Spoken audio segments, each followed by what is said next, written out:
Hello friends, welcome to the new episode of my channel. আমি অরিত্র। এখন এই ভিডিওর মধ্যে আমরা কিছু লেটেস্ট আপডেটস নিয়ে কথা বলবো এবং প্লেক্স কালেকশনও শেয়ার করবো। বাংলা সিনেমা যে 4টে ছবি মুক্তি পেয়েছে তাদের সেকেন্ড উইকের প্লেক্স কালেকশনও আপনার সাথে শেয়ার করবো। তো লেটস স্টার্ট। সব থেকে প্রথম আপডেটটা হচ্ছে দে দে প্যার দে 2 কে কেন্দ্র করে তো তার মেকার্সরা একটা পোস্টার ড্রপ করেছে, একটা মোশন পোস্টার কাইন্ড অফ, যেখানে একটা গাড়ির মধ্যে সবাইকে আমরা দেখতে পাচ্ছি এবং সেখান থেকে অজয় দেবগনকে ঠেলে ফেলে দিচ্ছে। মাধবনও এবারে রয়েছে, রাকুল প্রীতকেও আমরা দেখতে পাচ্ছি, তাবুকে দেখতে পেলাম না। তো দেখা যাক আর কি কিরকম হয়। 14ই অক্টোবর ট্রেলার আসছে এবং 14ই নভেম্বর ছবিটা মুক্তি দেবে মেকার্সরা। তো লাভ রঞ্জন গল্পটা লিখেছে। দে দে প্যার দে 1 আমার ভালোই লেগেছিল, বেশ একটা কমেডি ব্যাপার যেটা ছিল বেশ ভালো, এবং লাভ রঞ্জনের হিউমার বেশ ভালোই থাকে। তো দেখা যাক সেকেন্ড পার্টটা কিরকম হয় এবং এই ছবিটা সফল হয় কিনা। অজয় দেবগন অনেকগুলো সিকুয়েল ছবি করছে, তার মধ্যে সান অফ সর্দার 2 যেরকম একেবারেই চলেনি। তো দেখা যাক দে দে প্যার দে 2 কিরকম হয়। এর পরবর্তী আপডেটটা হচ্ছে আমাদের দৃশ্যম 3 কে কেন্দ্র করে অজয় দেবগনের এই ছবি। তো এই ছবির সাথে পরেশ রাওয়াল যুক্ত হয়েছেন। ইয়েস, পরেশ রাওয়ালকে এই ছবির মধ্যে আমরা দেখতে হতো। পরেশ রাওয়ালকে একটা সিরিয়াস চরিত্রের মধ্যে আমরা দেখতে হতো। মাইট বি হয়তো এবারে ইনভেস্টিগেটিং অফিসারটা পরেশ রাওয়াল হল, তাহলে খুবই ইন্টারেস্টিং একটা ব্যাপার হবে। পরেশ রাওয়াল সিরিয়াস ভিলেনিয়াস যদি চরিত্র হয় তো সেটা কিন্তু সে খুব ভালো করে পুল অফ করতে পারে। আপনারা যদি আক্রোশ ছবিটা দেখেছেন, প্রিয়দর্শনের ছবি ছিল, সেখানে পরেশ রাওয়াল দারুণ একটা ক্যারেক্টার করেছিল। তো আশা করবো দেখা যাক তাকে কিরকম ভাবে তারা প্রেজেন্ট করে। আশা করবো সিরিয়াস ভাবে প্রেজেন্ট করবো। সচরাচর পরেশ রাওয়ালকে আমরা একটু হিউমারাস ওয়েতেই দেখে থাকি মোস্টলি আমি বলছি 90% অফ দ্য কেসে, বাট পরেশ রাওয়াল কিন্তু সিরিয়াস অ্যাক্টিংও খুব ভালো করে। এটা ছিল পরবর্তী আপডেট। তৃতীয় আপডেটটা হচ্ছে রণবীর সিং এবং ববি দেওল একটা ছবিকে কেন্দ্র করে, যে ছবির মধ্যে আমরা শ্রীলীলাকে নায়িকা হিসেবে দেখতে পেতে চলেছি। শোনা যায় এই ছবির কিন্তু শুটিং এর কাজ অনেকটা এগিয়ে গেছে এবং তারা একটা প্রোমো শুট করেছে। ছবিটার এইটুকু নিউজ খালি এসেছিল যে এই ছবিটা মানে এই স্টার কাস্টকে নিয়ে হচ্ছে, বাট ছবির টাইটেল কি, তারপরে ছবির বিষয়বস্তু কি, সেগুলোর ব্যাপারে আপডেট এবং একটা অ্যানাউন্সমেন্ট, প্রপার একটা প্রোমো 1 সপ্তাহের মধ্যেই নাকি আসতে চলেছে, এরকমই শোনা যাচ্ছে। এবং ছবিটা শুটিংও নাকি কাজ অলরেডি স্টার্ট হয়ে গেছে। এর পরবর্তী আপডেটটা হচ্ছে আল্লু অর্জুন এবং অ্যাটলি ছবিটাকে কেন্দ্র করে। তো রিসেন্টলি জানা গেছে যে এই ছবিটার যে টাইটেল, ছবিটার এক্স্যাক্টলি টাইটেল কি হবে সেটার অ্যানাউন্সমেন্ট আসতে পারে হচ্ছে পোঙ্গল উপলক্ষে। ইয়েস, পোঙ্গল উপলক্ষে তারা একটা টাইটেল অ্যানাউন্সমেন্টটা করবে এবং তারা আরো একটা প্রোমো শুট করেছে এই ছবিটার জন্য। ছবিটার জনরা কি, থিম কি, কিরকম কি বিষয়, সেগুলো আমরা ওই প্রোমোটার মধ্যে দেখতে পাবো আর কি। তো সেইটা জানুয়ারি মাসে আসবে আর কি, বেশি দিন বাকি নেই। তো দেখা যাক কাজটা কিরকম হয়। রিসেন্টলি পিকল বলের মধ্যে মানে আমাদের অ্যাটলি একটা টিম কিনেছে, ব্যাঙ্গালোর জাভান্স নাম দিয়েছে, এবং সেটার টুর্নামেন্ট উপলক্ষেই আর কি সে একটা ইন্টারভিউ দিয়েছে এবং সেখানে সেই ছবিটা সম্পর্কে কথা বলেছিল, মানে তার যে আপকামিং ছবিটা আসছে। তো দেখা যাক ছবিটা কিরকম হয়। ভিডিওর পরবর্তী আপডেটটা হচ্ছে প্রভাসকে কেন্দ্র করে সুকুমার একটা গল্প নিয়ে প্রভাসকে অ্যাপ্রোচ করেছেন। তিনি কাজ করতে চাইছেন প্রভাসের সাথে এবং প্রভাসেরও আইডিয়াটা পছন্দ হয়েছে, বাট এই ছবিটা হতে এখনো অনেক সময় লাগবে, বিকজ প্রভাসের হিউজ লাইন আপ আছে, প্রচুর ছবি তার হাতে রয়েছে। তো সেই সব ছবি কমপ্লিট হবে, তার পরবর্তীতে এই ছবিটা হবে। বাট এই ছবিটা নাকি শোনা যাচ্ছে পুষ্পা 3 এর আগে হবে, মানে পুষ্পা 3 আরো পরে হবে আর কি। সুকুমার অলরেডি পরের বছর রামচরণকে নিয়ে ছবি শুরু করছেন, সেই ছবিটা শেষ হবে।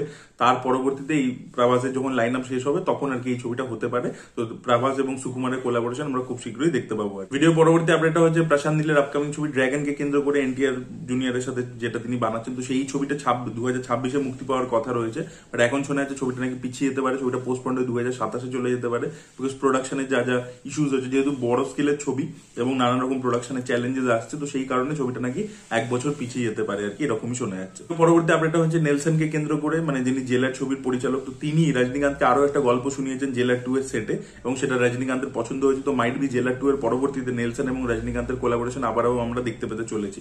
এর পরবর্তী আপডেটটা হচ্ছে এসটিআর এর যে আপকামিং ছবি, যেটা মানে ভেট্রিমারান ডিরেক্ট করতে চলেছেন। তো সেই ছবিটার যে প্রোমো, সেটা 16ই অক্টোবর আসছে। প্রোমোটার সেন্সরশিপ করানো হয়েছে, 4 মিনিটের উপর রান টাইম হবে এবং শোনা যাচ্ছে এই ছবির মধ্যে প্রথমে সাই পল্লবীর নাম উঠেছিল হিরোইন হিসেবে, পরবর্তীকালে সামান্তার নাম উঠেছিল, এখন শোনা যাচ্ছে সামান্তাও ছবির নায়িকা হবেন এবং তার সাথে শ্রীলীলার নামও উঠে আসছে। তো সামান্তা এবং শ্রীলীলা দুজনকে আমরা এই ছবির মধ্যে মাইট বি দেখতে পাবো, এরকমই একটা আপডেট উঠে আসছে। ভিডিওর পরবর্তী আপডেট হচ্ছে ব্যাটল অফ গালওয়ানকে কেন্দ্র করে। তো এই ছবির যে সেকেন্ড শিডিউল, মুম্বাইয়ের যে শিডিউলটা, যেটা ফাইনাল শিডিউল হতে চলেছে, সেটা কাল থেকে মুম্বাইতে শুরু হয়ে গেছে। সালমান খান অনেকটা ওয়েট রিডিউস করেছেন এই ক্যারেক্টারটা প্লে করবার জন্য। তো দেখা যাক এই ছবিটা কিরকম হয়, এই ধরনের ছবি বক্স অফিসে সফল হয় কিনা। এই ধরনের ছবিরও একটা ওভারডোজ হয়ে গেছে। তো দেখা যাক এই ছবিটা যেহেতু একটু হাটকে, মানে যেহেতু হ্যান্ড টু হ্যান্ড কম্ব্যাট রয়েছে, পুরোপুরি গান ব্যাটেল নেই আর কি, একটু ডিফারেন্ট টাইপের ব্যাপার। তো দেখা যাক এই ছবিটা কিরকম রেসপন্স থাকে। এর পরবর্তী আপডেটটা হচ্ছে কার্তির আপকামিং ছবি বা বাতিয়ারকে কেন্দ্র করে, যে ছবিটা 5 ডিসেম্বর রিলিজ করতে চলেছে। ছবিটা অনেকবার পোস্টপন্ড হয়েছে, ছবিটার প্রোমো অনেকদিন আগে এসে গেছিল। এই ছবির গল্প সম্পর্কে জানা গেছে এখানে একজন এমজিআর এর ফ্যান, যেটা সত্যরাজ প্লে করবে, সে নিজের নাতিকে মনে করে তার সাথে এমজিআর এর কিছু রিজেমব্লেন্স আছে, কিছু কানেকশন আছে, এবং সেই নাতিটাই বড় হয়ে একজন পুলিশ অফিসার হয়, যেটা কার্তি, যে একটা ফান লাভিং পুলিশ অফিসার, অতটা সিরিয়াস নয়, এবং দাদুর সাথে তারপরে কিছু একটা হবে, এবং তার পরবর্তীতে এই ক্যারেক্টারটার মধ্যে একটা টার্নিং পয়েন্ট আসবে, চেঞ্জ হবে আর কি, ট্রান্সফরমেশন আসবে। তো দাদু নাতির সম্পর্কের উপর ফোকাস করবে এবং এমজিআর এর যে ফ্যান ফলোইং সেই ব্যাপারটাকে দেখাবে আর কি। এই বিষয় নিয়ে হতে চলেছে। এবং ডিরেক্টর যিনি, তিনি এর আগে একটা খুব ভালো সিনেমা বানিয়েছিলেন সদু কাবুন বলে, তো তিনি আর কি জানিয়েছেন যে তিনি একটা 80s 90s এর যে মশালা ছবি হতো সেই রকম ফরম্যাটের একটা ছবি বানাতে চাইছেন। তো সেটাই বাতিয়ার ছবিটা সেই রকম টাইপেরই ছবি। তো দেখা যাক, এই ছবি ডিরেক্টর খুবই ভালো এবং তিনি সুপার ডিলাক্সের কো রাইটারও ছিলেন। তো দেখা যাক এই ছবিটা কিরকম হয়। আমরা প্লেক্স কালেকশন নিয়ে কথা বলবো। এখানে কিন্তু টপ 3 ন্যাশনাল প্লেক্স এবং তার সাথে এও জুড়িয়ে রয়েছে, মানে মিরাজ সিনেমাসও রয়েছে, বিকজ এখন মিরাজ সিনেমাসকে পিভিআর আইনক্স টেক ওভার করেছে। তো অ্যাকচুয়ালি 4টে হল মিলিয়ে আর কি, 4টে যে চেইনস রয়েছে সেগুলো মিলিয়ে পিভিআর আইনক্স, সিনেপলিস এবং মিরাজ, এই 4টে মিলিয়ে আর কি কালেকশন, ওভারঅল কালেকশন ডেফিনেটলি এর থেকে বেশি হবে। তো রঘু ডাকাত দিয়ে সেকেন্ড উইকে কালেকশনের ড্রপ দেখতে পেয়েছে, 34 লাখ কালেকশন করেছে এবং টোটাল 2 সপ্তাহ মিলিয়ে প্লেক্স কালেকশন গিয়ে দাঁড়িয়েছে 2.02 ক্রোরসে। অন্যদিকে রক্তবীজ 2 সেটা নিজের সেকেন্ড উইকে 24 লাখ টাকা কালেকশন মাত্র করতে পেরেছে এবং টোটাল কালেকশন গিয়ে দাঁড়িয়েছে 1.74 লাখসে। তৃতীয় যে ছবিটার কথা বলবো সেটা হচ্ছে দেবী চৌধুরানী। দেবী চৌধুরানী 4 নম্বর পজিশনটা হোল্ড করছে এখনো, সেকেন্ড উইকে মাত্র 12 লাখ টাকা কালেকশন করতে পেরেছে এবং টোটাল কালেকশন কোথাও গিয়ে দাঁড়িয়েছে 57 লাখসে। আর এর পরবর্তীতে যত কাণ্ড কলকাতা, এই ছবিটার সেইভাবে প্রচার হয়নি, বাজেট অনেকটা কম ছিল, বাট এই ছবিটা কিন্তু বেটার পারফরমেন্স দেখাচ্ছে আর কি। সেকেন্ড উইকে 22 লক্ষ টাকা কালেকশন করতে পেরেছে এবং টোটাল কালেকশনটা গিয়ে দাঁড়িয়েছে 89 লাখসে। ফার্স্ট উইকে 67, সেকেন্ড উইকে আর কি 22 লাখস, সব মিলিয়ে 89 লাখ কালেকশন করতে পেরেছে। এবং যত কাণ্ড কলকাতায় যে বাজেটের ছবি যেরকম প্রচার হয়েছে সেই অনুযায়ী কিন্তু বেশ ভালো করছে এবং অনেক কম স্ক্রিনস পেয়েছে। সেখানে আপনি দেখুন রক্তবীজের সাথে যত কাণ্ড কলকাতার ডিফারেন্সটা মাত্র 2 লাখ টাকা। তো এই জিনিসটা থেকে বোঝা যাচ্ছে যে এই ছবিটা একমাত্র দর্শক যে টার্গেট অডিয়েন্সকে মাথায় রেখে বানানো হয়েছিল তাদের কোথাও কি এটা পছন্দ হয়েছে এবং তারা এই ছবিটাকে নিয়েছে আর কি। অন্যদিকে রক্তবীজ এবং রঘু ডাকাত, এই দুটো ছবি কিন্তু সেইভাবে দর্শক গ্রহণ করেনি। যে লেভেলের ছবিটা স্ক্রিনস পেয়েছে, যে লেভেলে রিলিজ করেছে, যে লেভেলে প্রচার হয়েছে, সেম গোজ ফর দেবী চৌধুরানী। দেবী চৌধুরানী লোকে ভেবেছিল 3 নম্বর পজিশনটা হোল্ড করবে, বাট সেটা কিন্তু 4 নম্বর পজিশনে গেছে। এবং এবারের পুজোটা আর কি, যত পুজো আজ অব্দি এসছে সেই পুজোর মধ্যে সব থেকে worst in terms of business আর কি এবারে হলো। দেখা যাক এবারে ক্রিসমাসেও আর কি ট্রেন্ডটা পুরোপুরি পাল্টে যায় কিনা, নাকি মানে যে ছবিগুলো ক্রিসমাসে ব্যবসা করে বাংলা ছবি সেই ব্যাপারটাই হয় কিনা, সেটাই দেখার মতো বিষয় হবে।